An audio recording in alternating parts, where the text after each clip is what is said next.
Welcome to the SABR Report. I'm Mike Acosta alongside Joe Thompson, the president of the SABR Houston Larry Dierker chapter. Joe, welcome on into another week. Nice to be here, Mike. I'm here ready to talk about the Astros. All right. Well, the Astros are out of the chute, and we're about halfway through April or so, halfway through. We're 18 games in. Less than stellar appearance by the Astros. They are 8-10, their last place in the AL West. Of course, there's been a lot of retooling. There's not a rebuilding. This is not a rebuilding at all. There's been some retooling.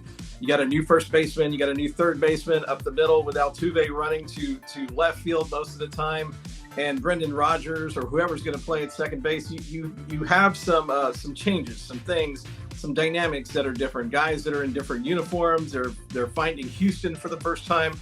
They're playing in Dierker Park on a regular basis for the first time. A change of scenery has somewhat, been okay on the road. There's been some bright spots here, but the Astros are really just playing uninspired baseball right now. Yeah, I agree with you there. It sure seems to me that that they haven't really got their way. To be frank, Jordan kind of seems a little lost at the plate at times. Or he's just, he kind of still does this thing a little bit, but it just doesn't feel the same. And with guys like, speaking of lost at the plate, I think Christian Walker really seems frustrated and lost at the plate. I hope that this gets straightened out. And the only one that seems to be consistent is the one that's been consistent for over a decade, and that's Jose. So Altuve. But everybody else kind of seems like they're putting too much pressure on themselves. I thought maybe when Diaz hit the home run or the grand slam, I thought, okay, here we go. But he's kind of reverted back to what he's doing. So people feel like they're, at least to me, they're playing really tight. Yeah, the offense is really putting a lot of pressure on itself to not having good plate appearances. And I say plate appearances because sometimes they don't convert. They're not good enough to even convert over for that. So, but Altuve, like you said, he's batting .311. He has 3 homers and 7 ribbies so far this season. You look at some of the other guys, and it's very you're into the Alvarez, like you said, is batting .224, 2 homers, 10 RBIs, but 224. Cam Smith, the rookie, batting .200 right now, and you know what? He's a rookie. He's trying to find his way. Isaac Paredes, he had that moment, last weekend when he hit 3 home runs, back to back games, and that was pretty exciting. But you look at that, and those are the only home runs he has. He's batting .236 right now. Christian Walker, $154. And I don't mean to laugh at that, but I mean, come on, he's putting a lot of pressure on himself. He needs to slow his game down. There is something in Major League Baseball that players do that slow your game down, to let your fundamentals come out, to do what you do, because talent doesn't win games alone. And if you look at some of the other teams like the Yankees or the Red Sox, you can name a lot of different clubs who go out there and they buy free agents and they think that that's going to convert over to a championship teams. Talent alone doesn't win a championship. You have to play fundamentally sound, and you have to have it right up in here, behind the eyes as well. So, we're hearing Dana Brown saying, well, that's why we play 162 games and this and that. But kind of a quick overview, just real quick. Last year the Astros were 88-73. In April, they started 10-15. So you say, okay, well, they're 8-10. So they're kind of on the same pace, if you will, so far. But, that was a club that had to dig itself out of a hole, and then they wound up, being swept in the division series, or I'm sorry, the wild card series later, and really started looking like a team, a different type of Astros team. If you go back to 23, the Astros were 14-12 in April. They then were 17-10 in May. Go back to the World Series championship year of 22. They were 11-10 in April. So, not great, not bad.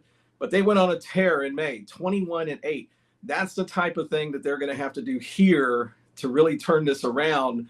But that was also a club, too, that had Kyle Tucker. It had Alex Bregman. It had some of some of those guys from that core that won it all in 22. So if the Astros are going to contend here, they're going to have to start looking like a contending team really fast. Yeah, they really are. And you keep mentioning that and about how they started. One of the guys I follow on X, I think Brian McTaggart did this as well. Kind of what the Astros were like in the first 18 games of 25, going all the way back to 21. I'm not going to go through the record again, but the point of that is this just, I don't know what it is, but the Astros, for some reason, they don't really seem like an April team. But this team is different. I would agree with you. This team is different. It seems different than those other teams. Those teams really kind of turned it on. Something happened, a switch. But I'm not sure if this team is at this point offensively capable of doing that, because it just seems like you kind of had this sense in spring training. It's like, okay, where's the offense going to come from? So I think this is the first year where Astros fans really have to buckle in and say, you know what, this might be a problem come June or July. Yeah, that's one of the things. And I even heard some fans the other day talking about, well, we could always trade Fromber at the trade deadline to try to get something back for him. But those are things that championship teams don't really have to talk about. Those are things when your guys are playing, again, fundamentally sound, and they have their head in the game. They slowed their game down. They let the talent come through, and you're just playing good baseball. You're going out there and you're giving your chance a club to win every day. Right now, there's a lot of things that they get right out of the chute and they're stumbling over themselves for one reason or another from game to game. So they do have to change things pretty quick. I know that a lot of people don't want to call out April. They don't.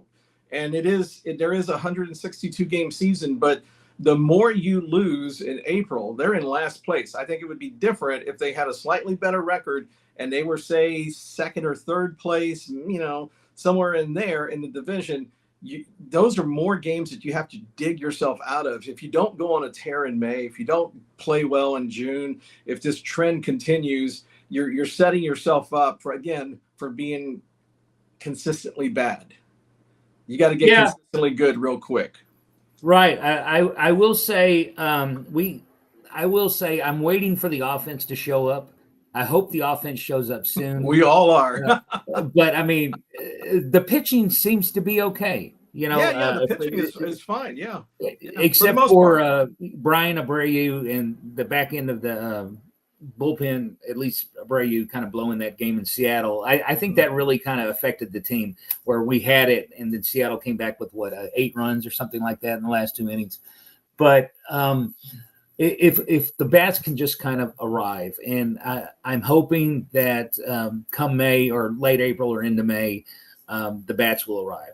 Otherwise, I mean, if you look at starting tomorrow, I mean, we got the best team in baseball coming to Dierker Park. So like I said, it could be very ugly April for the Astros if the bats don't show up. Yeah, the San Diego Padres are coming into Dierker Park on Friday the 18th over the weekend, and they are 15-4 coming into Houston. So this could be what I always like to call, when you're down in the count, it's called we got them right where we want them baseball.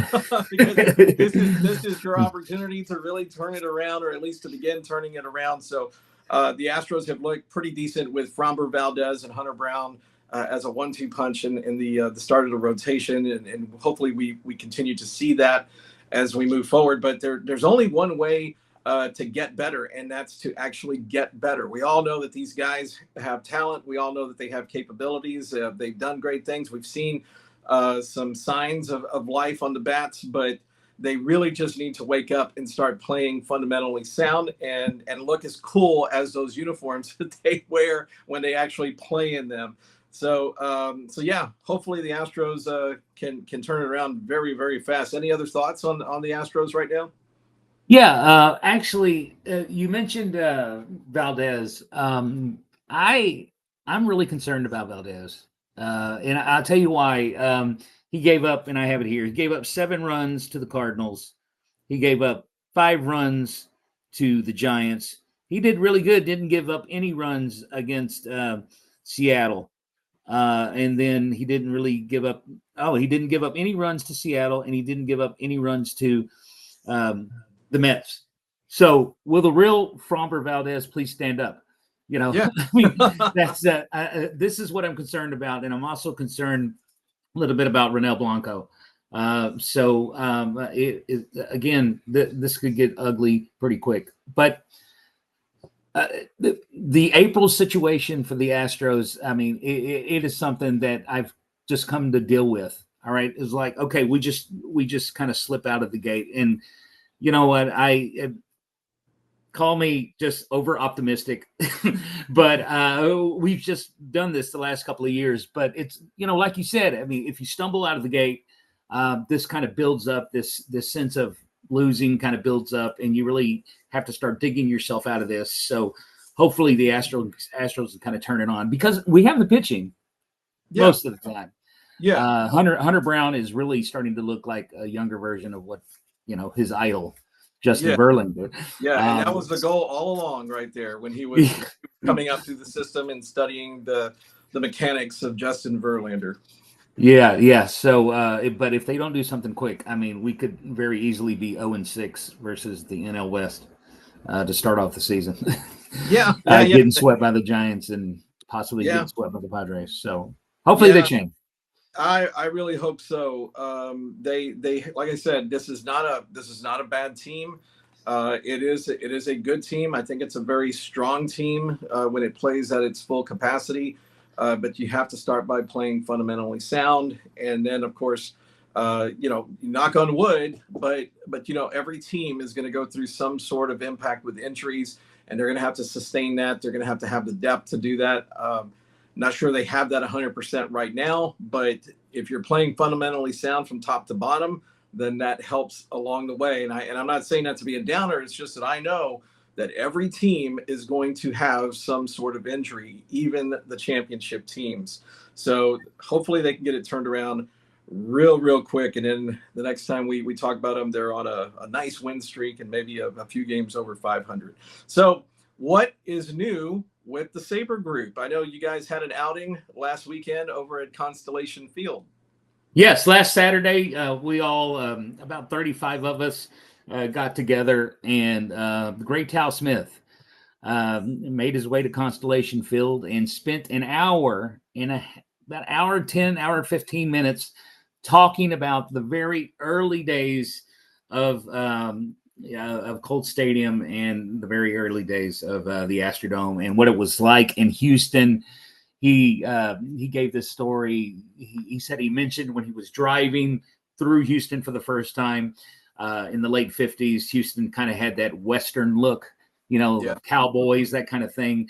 But when he became a part of the Astros organization, he talked a little bit about his relationship with the Hoffines and how he was kind of thrown into this position of trying to figure out things about architecture, which he had no experience on. But it worked out rather well. He really went on for about an hour and 20 minutes. I recorded it. It's on our SABR Houston YouTube page if anybody wants to go and watch it. It was really a great talk. And then we all got together and we watched the Space Cowboys beat the Albuquerque Isotopes that night. I'm really excited about some of the talent that's coming that we have in Sugarland. People like Bryce Matthews, Colin Price. I'm really looking to see what those guys can do in the future. But Tal was great. He actually signed a couple of baseballs for me. Nice. I'm going to give one of these away at a future meeting. So if anybody's interested in possibly getting a Tal Smith signed baseball, feel free to come to our meeting. Yeah. When's the next meeting coming up? Next meeting is going to be May the 19th. We're going to have a presentation over Christy Matheson and Walter Johnson. And we're also going to have a presentation over a game I attended in 1986 at the Astrodome. Oh, so fantastic. That's odd. 86 is my favorite season as a kid. I love, and I'm not the only one. I mean, there you are too, saying the same thing, right? Oh, I love that. That was my team before the World Series team.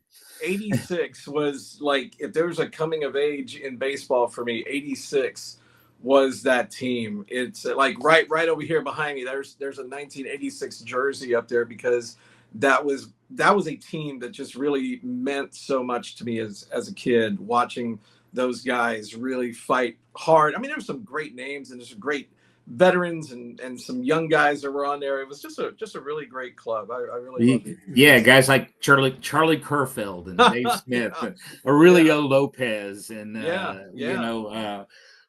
Jose Cruz. Yeah, And Terry Poole, and Billy Owen Ryan, of Hatcher. course, Mike Scott, Billy Hatcher. Billy Hatcher with that momentous home run in Game 6, I think, of the '86, where it hits off the foul pole of the home run. That's right. Yeah, I remember and that. we all thought that it was going to go the Astros' way. I mean, that was like the moment, that everything turned around, and it didn't, But boy, there was something really special about that club in that era. They weren't expected to win, that year, and so I think this is going to be. You're going to have a great speak about that, right? Yeah, I'm going to talk about a game I went to in '86, actually against the Padres, and the only hit of that game it was Jimmy Jones' MLB debut for the Padres.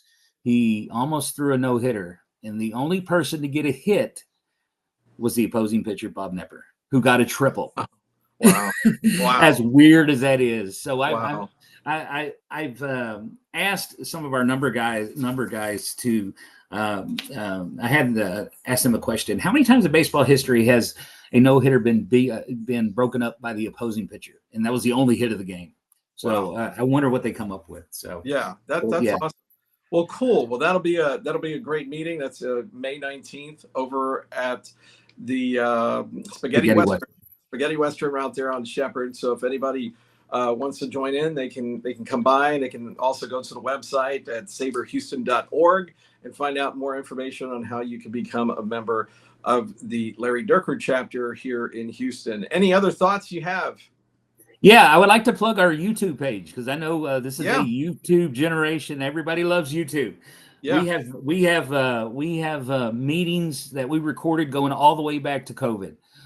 So if you ever missed a meeting, if you ever just wonder what we're going to do or what we have done in the past, I mean, we've had the great Bill Verdon as a guest, so you can watch that. So you go to our YouTube page, SABR Houston YouTube page, also Facebook and X and everything like that. So feel free to look us up.